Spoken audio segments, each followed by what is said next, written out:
When I say journal writing, what comes to mind for you? Some might say, well, that sounds cool, but I could never do that or be consistent at doing that. While others think, who does this? And others might be wondering, what do you write about?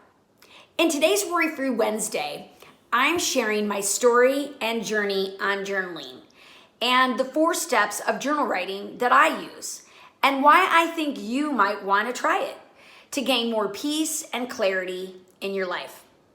I've actually been journaling for a long time. I started journaling in 6th grade. My journaling pretty much started just as you would imagine. My mom bought me a journal at the Hallmark store, and I named it Kitty, just like Anne Frank did in her book, The Diary of Anne Frank. My very first entry was this: Dear Kitty, please help me get my homework done quickly so I can go watch Charlie's Angels and Dr. Welby. It must have been like Thursday in 1976. At this point, I was not writing every day, but I would be inclined to write down my feelings when I would be upset or worried or mad about something. Then in high school, my journaling really ramped up. In high school, I was lucky enough to have my cousin be my choir director and my religion teacher. And she also happened to be a really cool nun. Sister Judith Ann was so soft-spoken and sweet, like an angel. But she was also serious about what she did, and she had high expectations for us, her students. Sister Judy, as we used to call her, was life-changing for me and so many others. It was Sister Judy who really got me into journal writing. My freshman year religion class is when she handed out journals and told us our assignment every day would be to write out our prayers. The cover of my journal had a picture of a garden on it and the words, the joy of looking and really seeing, of living and really being. So inspiring and so deep, I thought. I had no clue what that meant at the time. And I had no idea that this journal experience in time was going to change my life. This was Ursuline Academy, an all-girls Catholic high school. Prior to this, I was never taught how to pray in conversation with God. The only people in my life up to this point that ever prayed in conversation with God were the priests and nuns. Otherwise, you were taught memorize prayers.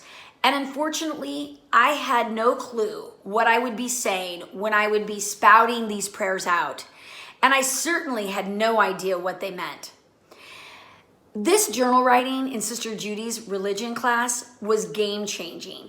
She taught us one of the most valuable tools ever that year, that we could have a conversation and a relationship with God all on our own.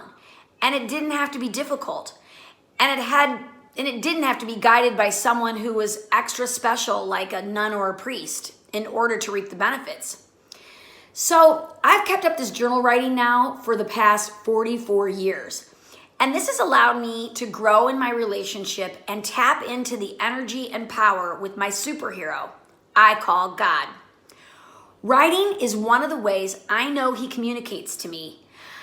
I also know this through writing out my goals for my life, my plans, even my to-do list in these journals. And in doing this, I'm connecting the energy of the superhero along with my energy and talents, and together, we bring my goals and plans to life. So here are my 4 steps of journal writing you might want to consider as a guide. I suggest doing these first thing in the morning after a bit of quiet time. First, write down 3 things of gratitude. I cannot usually stop at 3. I start by writing at least the things I'm grateful for in that moment. Second, write out your requests. I literally write out a prayer. I write just as if I'm talking to someone. I actually write out the name Father because that's who I'm addressing, God the Father. If that seems weird to you, use any name. It's really about the intention behind it and that you want to tap into something supernatural, greater than you for help. Usually my request or prayer is me asking for something specific to occur. some peace around something that is bothering me, or if I need direction and guidance, or when I have to make a big decision.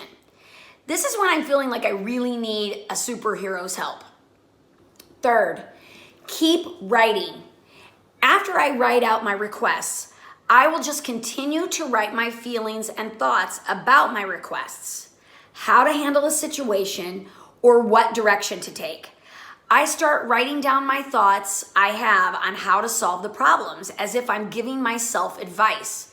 And many, many times I end up writing down the answers to my questions. You might be thinking, oh yeah, you answered your own questions, which I believe I did. But it was completely given to me by the supernatural. I know this to be true because I can tell that the way I'm writing at that point is not how I usually write. And I feel an overwhelming sense of peace and clarity and literal excitement about starting my day, which I did not feel prior to the request for answers. Fourth, expect the answers to come. I also go into this time of expecting answers from a higher being. And when I expect the answers, I get them, either in that moment's writing or it comes to me later, just because I did the ask. Ask and you shall receive. And finally, one last tip. I use my journal not only to write out my prayers, but I write out my opinions on things that are happening. And like I said before, I write out goals and plans and to-do lists. This is also where I keep my favorite quotes or verses, or if someone says something meaningful to me. So that's it for this Worry-Free Wednesday. I never stop starting when it comes to journaling. If I don't do it one day, who cares? I just do it when I do it. So these last 2 weeks, I've shared 2 of the practices I try to use daily to find answers to my life's questions and how to handle my worries and concerns. 1, quiet time. 2, journaling. If you missed my last Worry-Free Wednesday where I describe how I practice quiet time, check it out. Try journaling. You might like it. Make the most of the rest of the week. And I'll see you on Sunday for the Sunday Night Blues. Bye.